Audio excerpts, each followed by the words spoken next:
Start the clock.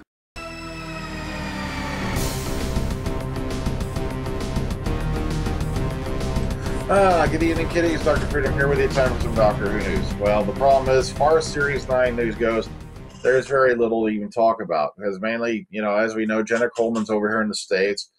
She just got done doing Indianapolis Comic-Con this past weekend. Now, as far as I know, she's got convention appearances scheduled through May, and I can't remember what cities they were, but I have to go dig those up so I can bring up the dates for you later on. As you all know, David Tennant's been hitting a couple of Wizard World Comic Cons. That's what some of the news is going to revolve around tonight, some stuff he dropped there. Nothing earth-moving, to be honest with you. So it's just been a weird past weekend. Like I said, I really don't want to go into it, but it's kind of sad when you bend over backwards for folks and they turn around and try to stick you in the back again. It's just been a weird couple of days. I'm not even going to go into it here because it's all drama, and I don't do that. At least I'm not short. But that's a whole nother thing. Hold on to the ball. Okay, let's move on. Okay. Let's get it done. Let's get it over with. Big reminder, Omega Files this weekend is going to be They Live. We're going to be doing the movies of John Carpenter, and got at least 6 of those saved up right now that we're going to go through. And I think you'll enjoy all those. Most of them are sci-fi oriented. One's got definitely a horror type picture, but I really enjoyed looking at it. It's a really good movie. We're going to be looking at The Fog later on in that group. Also, The Thing's going to come up.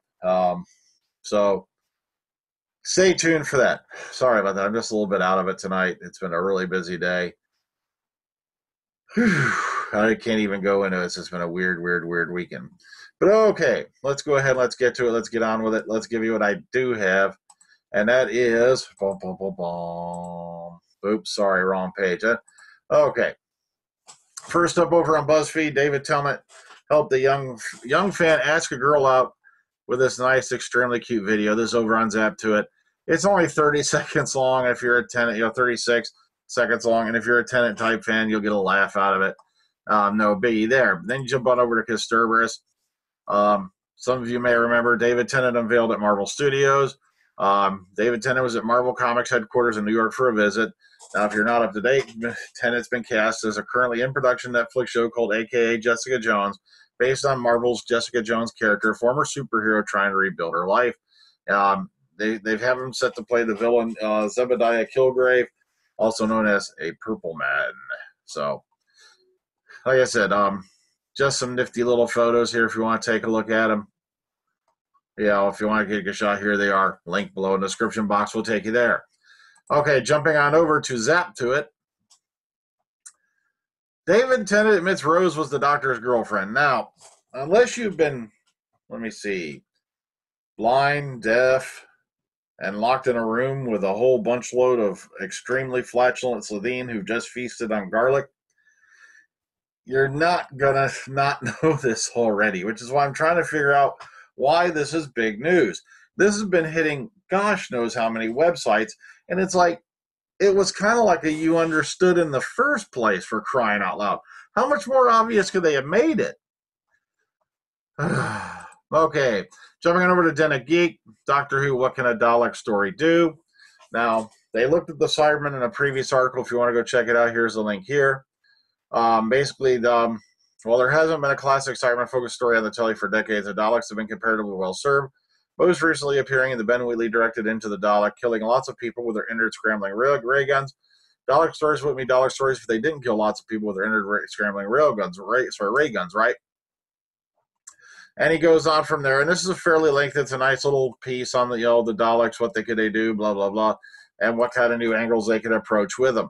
And I thought they did an okay job with Into the Dalek. There was definitely some parallels with the Dalek episode we got all the way back in the first season of the new series. And, but like I said, I still enjoyed it because it came at it from a different angle. Daleks were back. They were bad. They were killing people instead of sitting there forming parliaments and sending people off to do something they could have done themselves. I wouldn't be speaking about assholum of the Daleks, would I? But that's a whole other thing. Okay, jumping on over here to the Coat Ducks. Mark Gatiss, of course, this was announced over the weekend that he'll be writing a scary episode for Doctor Who Series 9. Gatiss confirmed he is writing an episode for the new series of Doctor Who. He told the Telegraph Code, I'm in the midst of that right now. I broke off to come here today, in fact, but I'm hoping to finish the script tonight. It's been a tough nut to crack, but I'm delighted how scary it is. I can't say any more than that. He also confirmed plans for a reunion of the League of Gentlemen. He said, we quote, we want to do something for the 20th anniversary of the television show, which is 4 years off, but if we start planning now, we might actually do it. Now, Moffat, of course, teased the return of Missy this week in Season 9's two-part opener, promising that, quote-unquote, there are certainly surprises. And, of course, nice, cute little picture that the BBC put out of her down at Tenerife. Okay, Karen Gillan reveals she may have to shave her head for a second time.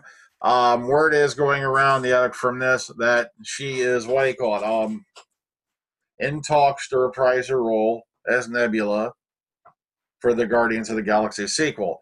So there's a good chance you're going to see Nebula back in that. But are they going to make her shave the head again?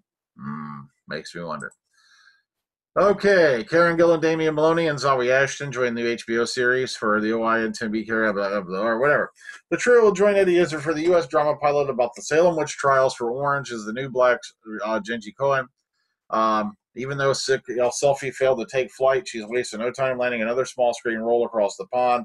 The former Doctor actress has joined the cast of The Devil You Know, a new pilot from Orange is the New Black creator Genji Cohen, reports Deadline. Now she'll be joined by Damien Molony from Being Human and fresh meat Zawe Ashton, making their debut appearances on U.S. television alongside Julian Rintut, Ewan Bremer, and the previously announced Eddie Izzard. Now, with such a high quota of British and Irish talent, you'd be forgiven for thinking the HBO drama was set on British shores, but you'd be wrong. Instead, The Devil You Know will look at the infamous Salem witch trials in 17th century New England as neighbor was set against neighbor, leading a town to mass hysteria. Now, why? Now, unless they're going to take a really, really darker, really, really, tougher take on this, it's already being done with Salem. But I got to check into that. Was that renewed even? Okay, let me know in the comment box if they did. Okay, jumping on over to Doctor Who News, Character Options new range. That's right. Character Options released details of their latest range of Doctor Who action figures, along with details of a new collection of electronic moving Daleks. That's right. So if you're into this stuff, check this out. With this new collection of 4 highly detailed moving electronic Daleks, you can recreate classic scenes from Doctor Who. Each Dalek glides on a wave of sound, giving them an eerie presence that everyone fears. At just £7.99 with 4 to collect, there really is a Dalek for every occasion, whether it's the Bronze, the Emperor's Guard, Dalek Sec, or the dreaded Asholum Dalek. So go check these out. And I'm trying, what's the difference between the Bronze Dalek and the Asylum Dalek, really? Unless they're actually, that looks like they're going to make a little classic one there. Okay, so this looks like it's something neat, and it's kind of affordable. I'm just wondering how, that they're going to pull that off. That's good. That looks kind of neat there. So, also, these character option ranges are pretty. Look, there's a doctor with a caretaker jacket and a little thing. That's cool, school box, mister. And, of course, these are priced at just £6.99. Go check this out if you're interested. Really good stuff here from Character Options. Okay, Ninth Doctor #1. Remember, Ninth Doctor #1 is being released on the 1st of April, the 5-part series. And okay, Tennant has released a preview of the artwork for the new comics based on the adventures of the Ninth Doctor, played by Christopher Eccleston. The 5-part series, released on the 1st of April, is written by co-author of the best-selling Whoology, Kevin Scott, and illustrated by artist Blair Shedd. This 5-part miniseries also features characters Rose, as played by Billy Piper, and Captain Jack, played by John Barrowman. And here's a nice little tiny synopsis. First issue comes with 4 covers to collect, including a brand new painted cover by fan favorite artist Alex Zhang.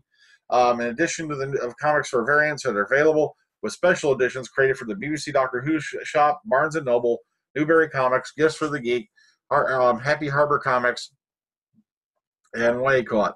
More Fun Comics and Games, Books A Million, and now 2 versions for Buy Me Toys. So look at all these damn different variants, man. They keep adding a new one every day, it seems. What the hell? Okay. And lastly, yes, there is a comic trailer for Ninth Doctor #1. It's only 47 seconds long. I checked it out earlier. Of course, it's little snaps here and there from the comic and little bright flashes saying, blah, blah, blah. The Ninth Doctor is back, blah, blah, blah. But if you're into the Ninth Doctor and you're into comic books, what the hell? You can't go wrong.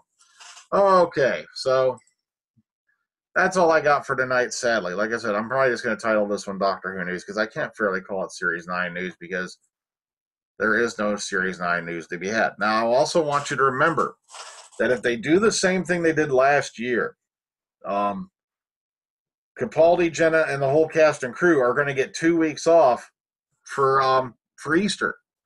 So there's going to be nothing to report, because pretty soon there's going to be nothing going on.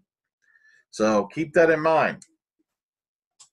Oh, well, guys, also someone wanted me to mention about the comic relief, little snippet that Capaldi did. If you have not seen it, go look it up. It's from Capaldi's trip to Malawi, and I thought it was very, very moving, very, very significant. I posted it up on the Whovians yet. I think I even stuck it on the Dr. Freedom channel. Be sure to go look for it if you can't find it. I think it's up on YouTube now, and it's very, very, very moving. It's very gripping. What's going on down there in Malawi, and it's very sad too, especially with all the deaths due to malaria, especially young children. Well, guys, that's all I got. So take care, ta-ta, catch you next time. See you on the flip side. Dr. Freedom out.